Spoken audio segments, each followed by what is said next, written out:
If you're watching this, you're probably wondering if Kerbal Space Program is the game for you, or you might even just be wondering what Kerbal Space Program is. I'll try to address those questions in the next few minutes. The first time I heard of Kerbal Space Program was about 6 or 7 years ago, and it was on Randall Munroe's comic strip website, xkcd. The particular comic was called 6 Words, and in it said, 6 words you never say at NASA. The punchline was, it works in Kerbal Space Program. I didn't know what Kerbal was at that time, so I Googled it, and as luck would have it, their website was down for maintenance, it looked like. I did find another article about it that was written by a high school teacher who said he was using Kerbal Space Program in his high school physics class. Now, without any context, I didn't really understand what it was. I probably assumed it was a physics engine or something like that, maybe something that designs elements for aerospace travel or something, but it never occurred to me that it was a game. If you fast forward a few years, Randall Munroe had another comic where he mentioned KSP again. This time he talked about it as something that he played. In this particular comic strip, which was called Orbital Mechanics, it was a graph, and he was talking about his understanding of orbital mechanics over time. And it had highlights where it mentioned high school physics, getting his physics degree, working for NASA, and then there was a very sharp uptick at the end that said playing Kerbal Space Program. Remembering that I'd looked it up before, I went ahead and took another peek, and this time I found that it was a game that is based on space exploration. I purchased it, and it has been one of my favorite games ever since. In Kerbal Space Program, you take control of a space program for an alien species called Kerbals, of all things. The Kerbals are little green humanoid aliens that have advanced in technology to the point of early space travel. Here's a spoiler alert, they're not very bright. They live on a planet called Kerbin. Their sun is called Kerbal. Their solar system contains 6 planets that effectively analog to several of our solar system's planets, specifically to Mercury, Venus, Earth, Mars, Jupiter, and Pluto. There's also a large asteroid that's similar to Ceres in their asteroid belt. Several of the planets have satellites or moons, and Kerbin in fact has 2 moons that you can visit. The main difference in their solar system and ours is size. The planet Kerbin itself is only about 600 kilometers in radius, which is, in rough terms, a third of the size of the moon. Ultimately, the game is about space exploration.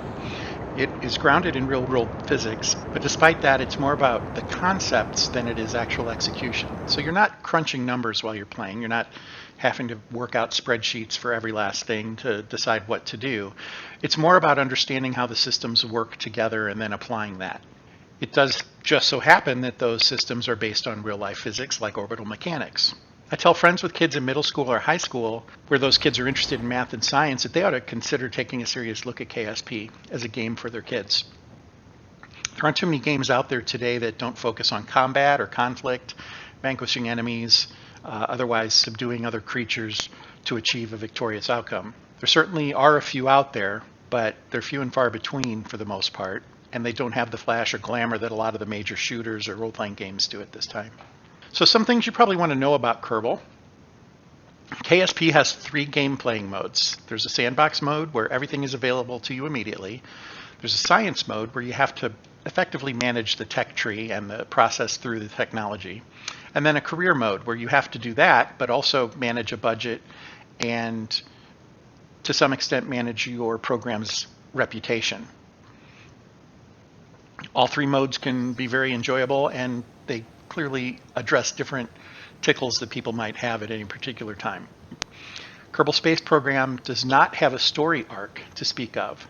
Unlike so many other open world games, it does not lead you around from one place to another to move a story along. It is completely up to you as a player to determine how you want to progress through the game.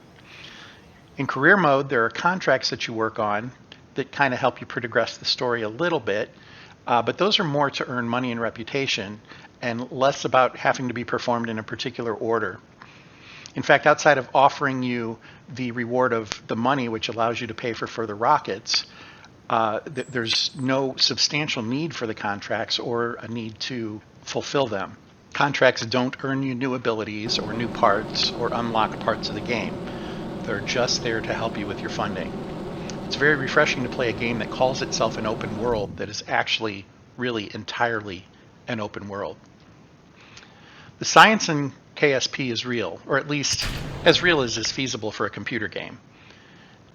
It is a game, not an actual physics engine or physics simulator. With that said, various space agencies like NASA and ESA, the European equivalent of NASA, and even Elon Musk are fans of the game. In fact, in October of 2019, Elon Musk famously posted a tweet where he was congratulating the announcement of Kerbal Space Program 2, which is expected to release in 2022. There have also been many articles where he has stated that he really has a love for the game.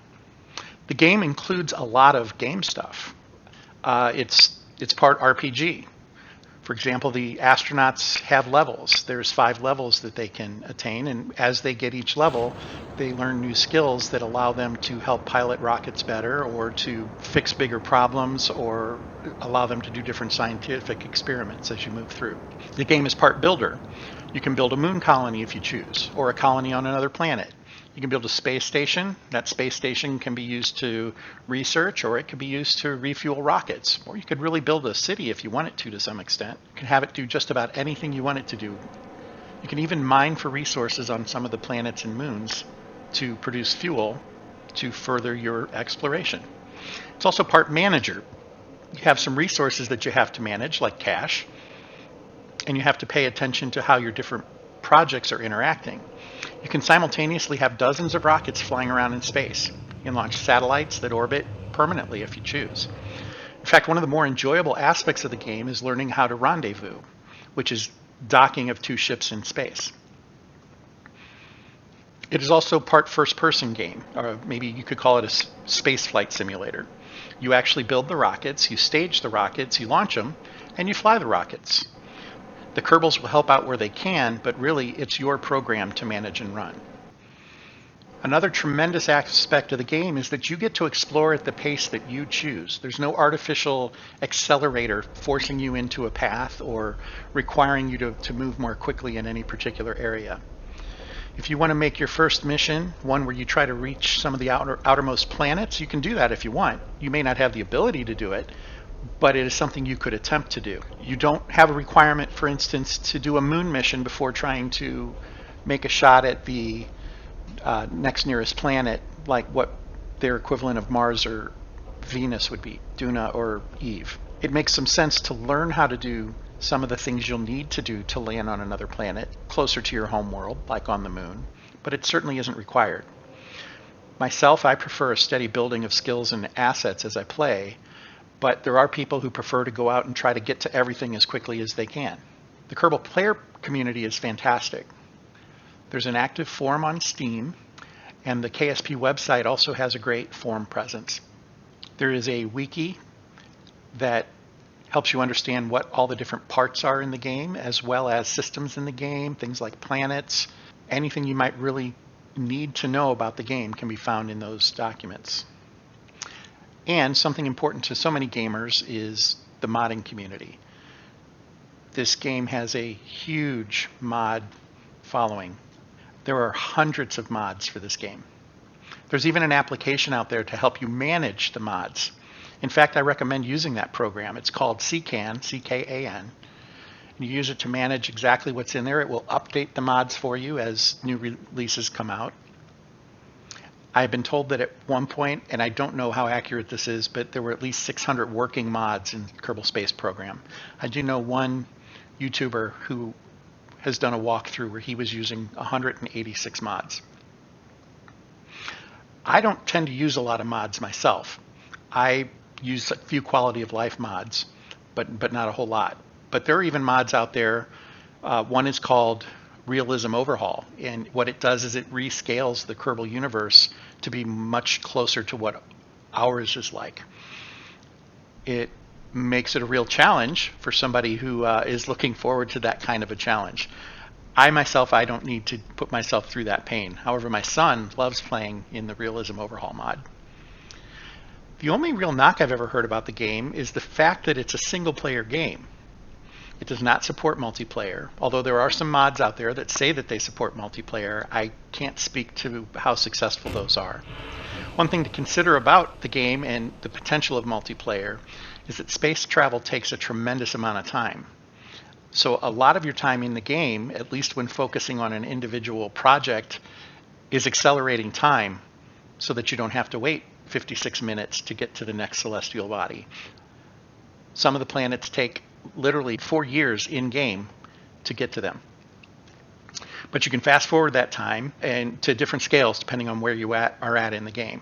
But if you think about it, player 1 is in the process of going from one planet to another and wants to fast forward time, while player 2 is about to launch a rocket and doesn't want time to fast forward at all.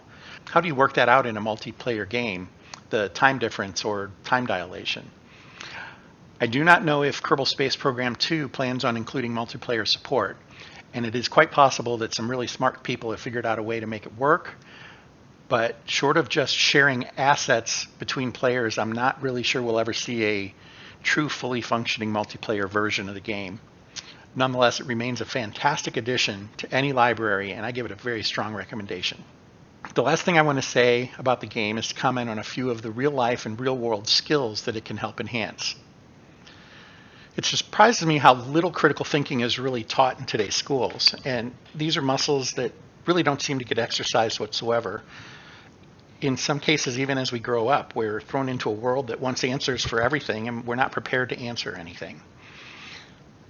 I think some of the lessons that can be learned in Kerbal, particularly for younger players, can really have dividends as they grow older. Things like trial and error, things like learning from your mistakes, linear troubleshooting, simple problem solving, complex problem solving. You get to set your own goals. You can say, I want to land a spaceship on the moon. But then you have to figure out, how am I going to do that? What's it going to take to actually get there? Should it be a single launch? Should it be a staged launch? Should there be, intermediaries where I stop at a space station to refuel? You have all sorts of options to you, and you can try them all if you choose.